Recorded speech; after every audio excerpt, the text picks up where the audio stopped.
አንድ ዲያስፖራ ወጣት ምን አለ መሰላችሁ? ያልዞረበት የለም። ይመጣል ይሄዳል፣ ይመጣል ይሄዳል።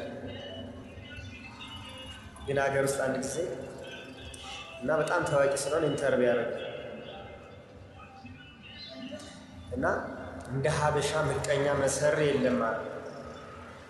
አሁን ይሄ የጀማሪ አካውንት ነው። እዚች ጋር የላይክ ምልክት አለች፣ ከታች ደግሞ ሰብስክራይብ አለች። እሷን ተጭነው ቤተሰብ ቢሆኑ ምን ችግር አለ?